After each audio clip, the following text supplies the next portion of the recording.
searching for my name today, I saw you standing there.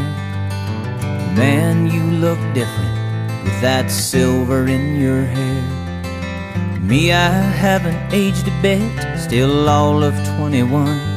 That's the thing about us spirits, we're forever young at the wall. Here at the wall,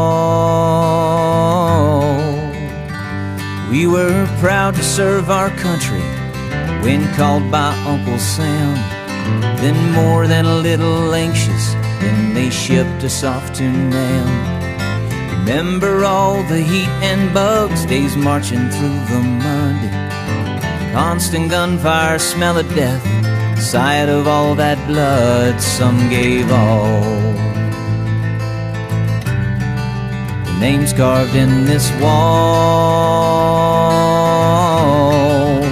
but it's a wall of love, a wall that heals, a wall that touches, helps you feel the faces of more than 50,000 names. Feel the wall be forever changed.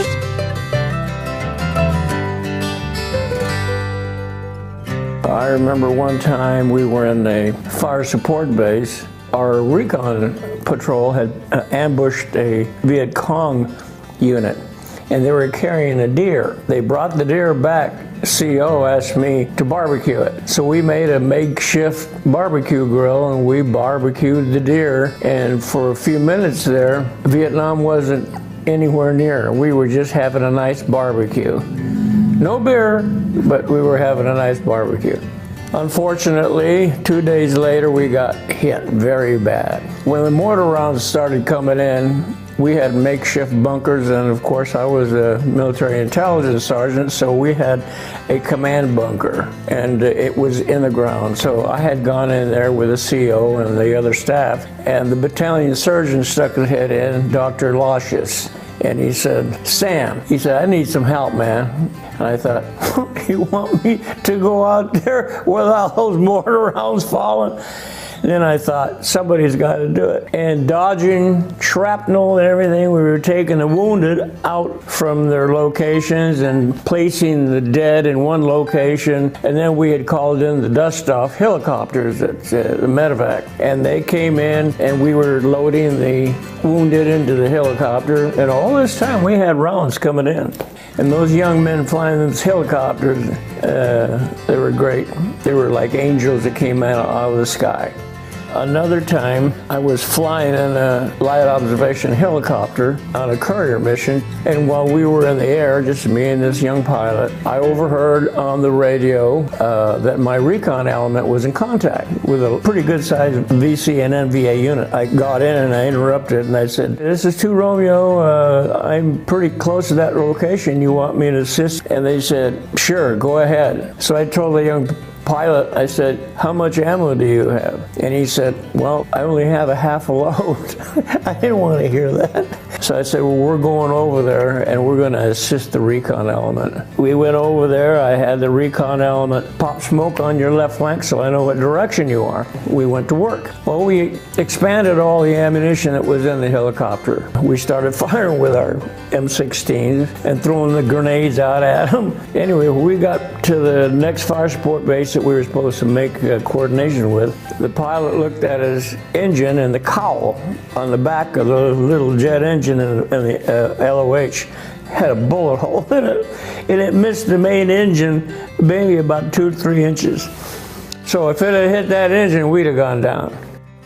I'd been in the Marine Corps for a year when told we were going to Vietnam. We had no idea what Vietnam was, but they told us we'd be in a conflict. In 3 months we would kick their butt. We didn't have any experience as far as being in combat. We had very few casualties at first. I can't remember too much on that. I guess I don't want to. I came home after 13 months, and yeah, I went into the new unit. We started training the new unit, mostly draftees. I had no idea they were drafted. Once we were out a couple of days at sea, the captain of the ship says, "This ship is going to Vietnam."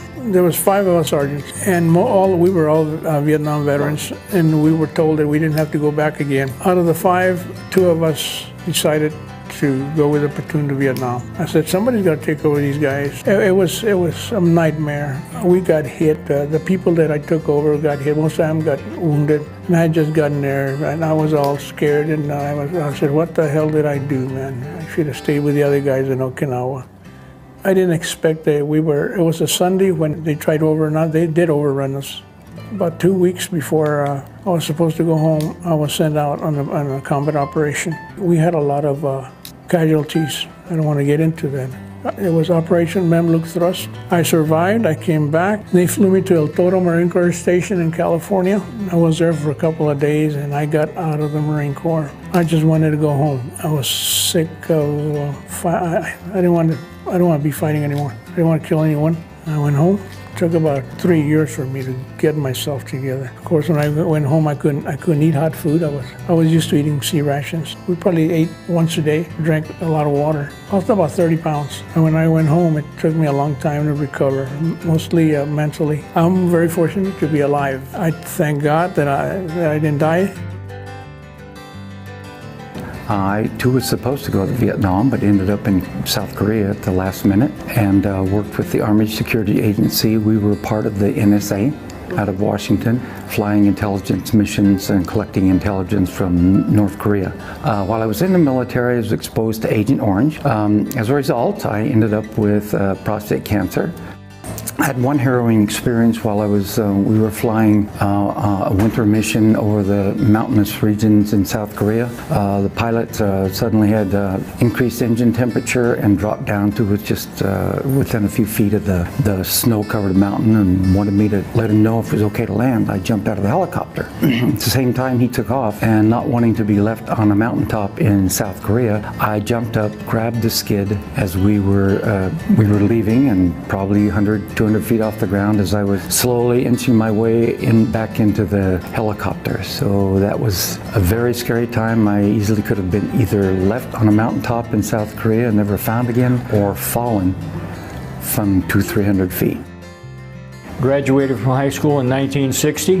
Didn't know what I wanted to do with the rest of my life. So my neighbor across the street walked out one Saturday morning and said, "What do you want to do today?" And I said, "Let's go join the Air Force." One of the funny stories, and I used to work the midnight shift, about 4 o'clock in the morning, I could not find a crew chief to sign off the work order. Chief of maintenance was a colonel, and he always called on the phone and wanted to know if the airplane was OR. And I told him yes, and he said, "Who signed off the work order?" And I said, "Well, Colonel, the name looks like Algernon Anderfogel." And so the OJT that I was working with that night said, "You know, you're going to be in trouble because he's going to come in at 8 o'clock in the morning and want to see that work order." So I scribbled Algernon Anderfogel on it. About 25 years later, my wife and I were putting together a reunion. The last person that I found was working at Wade's Medical Equipment in Houston, Texas. And I called on the phone one morning and I asked the girl that answered the phone if I could speak to him, and she said, "Well, he's in a meeting." And I said, "The name is Algernon Anderfogel." A few seconds later, he answers the phone and he said, "This is Ray Davis. It's got to be you. Nobody else would do that." So, you know, that's just some of the things that we did when I was in the service.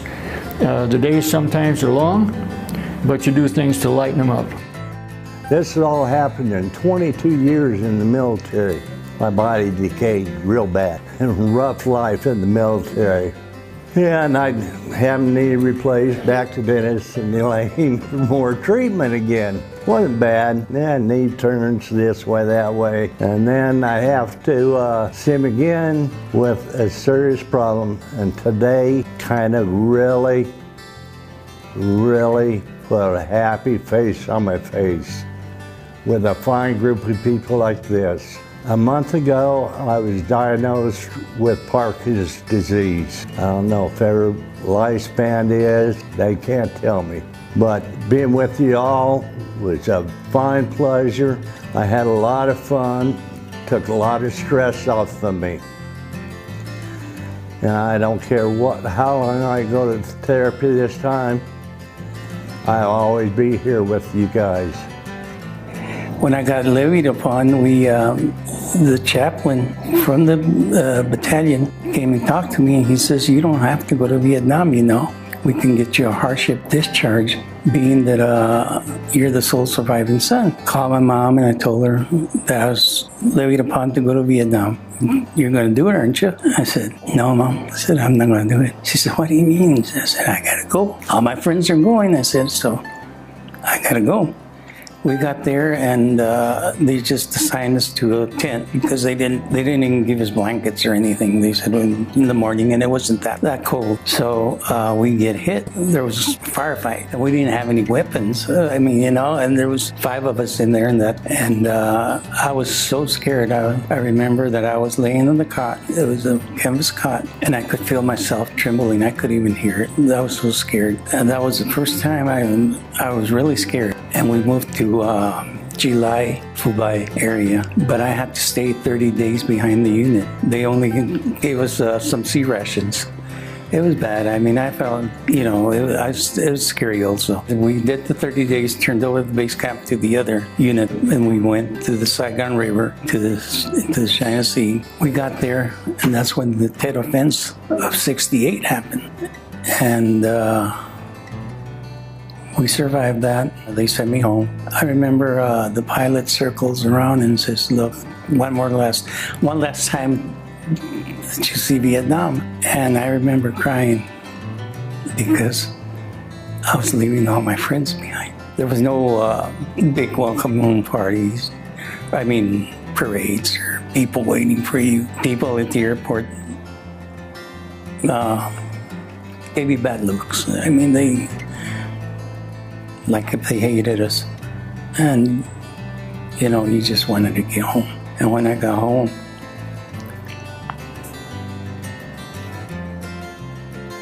the only people waiting there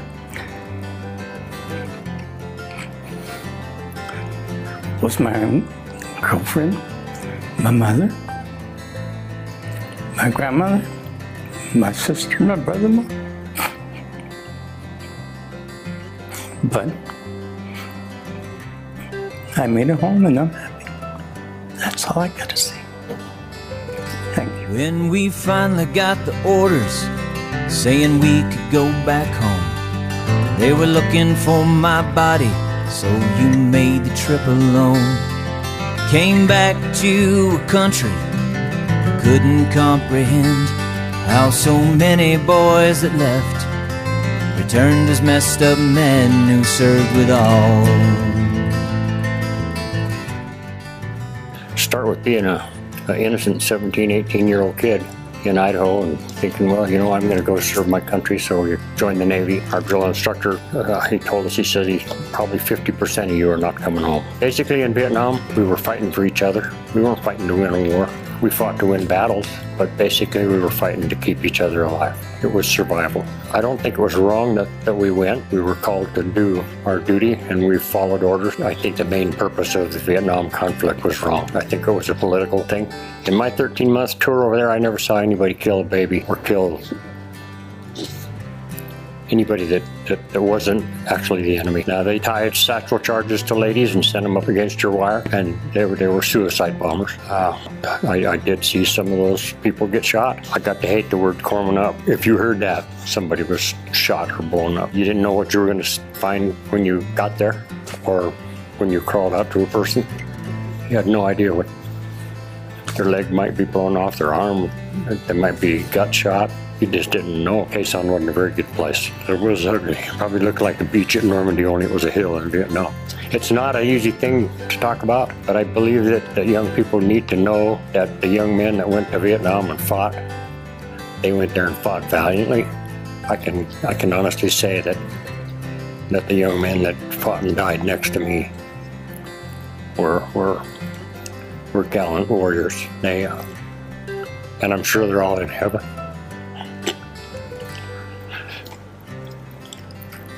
And there's not a day that goes by that I don't want to be there with them. I'm alive because of a man that got the Medal of Honor. He actually fell down and covered a grenade 4 feet away from me.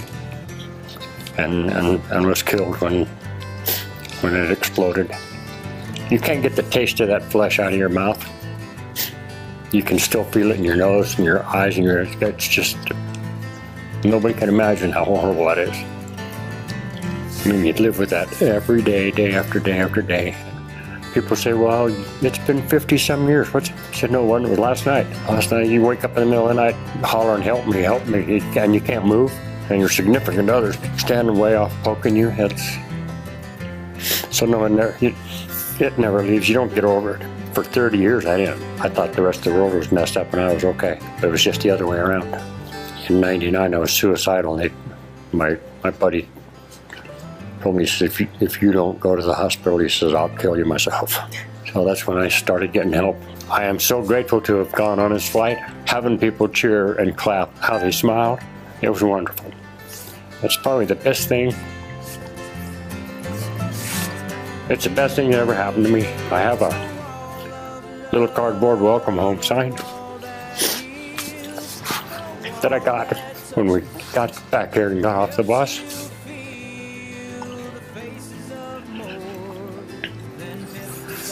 These are tears of joy. Feel the wall be forever changed.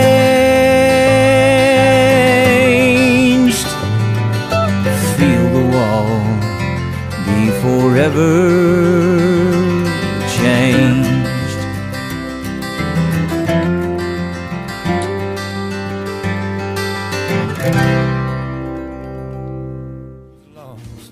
And the battle rages on, and he still pays the price. I thank the Lord above each night that he had the strength to go. Now don't you let him stand alone, 'cause he still pays the price. He still pays the price. He still pays the price.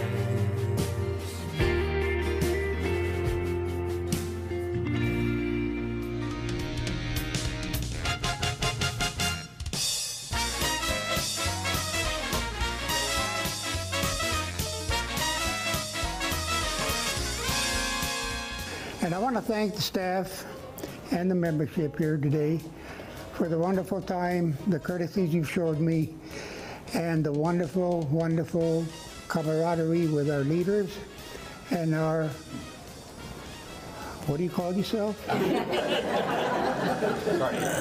Guardian, excuse me. Like I say, my memory isn't what it used to be. I hope he wakes me up tomorrow morning. Thank you very much, all of you.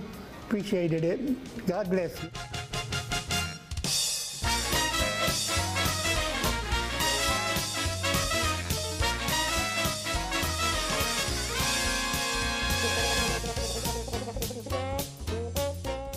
When's the last time you walked on green grass? And nobody tell you to get off of it. You can do it in D.C. Run the stoplights, crazy bus drivers to watch it.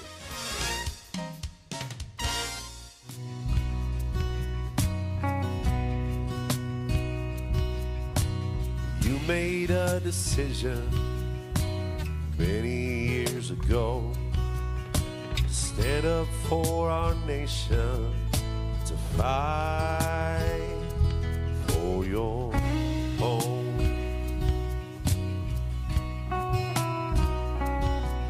You went across an ocean to a place you... And I just want to thank you and the entire crew for everything you've done for us, and it's just been a wonderful experience, and I'll never forget it. Thank you so much. Appreciate it. You fought for freedom, honor, knowing what... As far as today with the honor flight, just, it's amazing.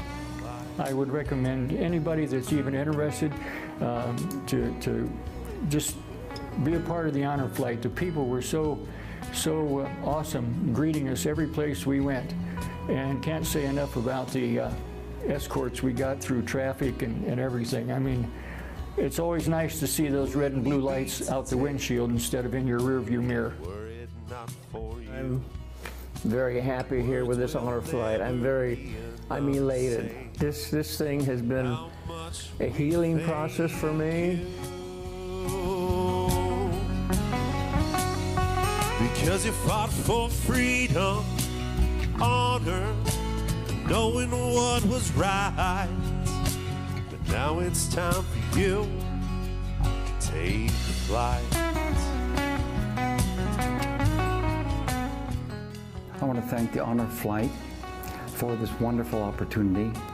The escorts have been fabulous. I wish I had an escort every day through rush hour traffic like we did today.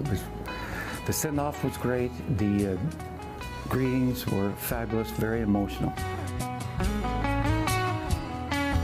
Fought for freedom, honor, knowing what was right. This is one small thank you for fighting that good fight. Freedom, honor, knowing what was right. Now it's time for you. I sort of don't want to see it end because it just seems so wonderful. People are treating us so great. It's just wonderful.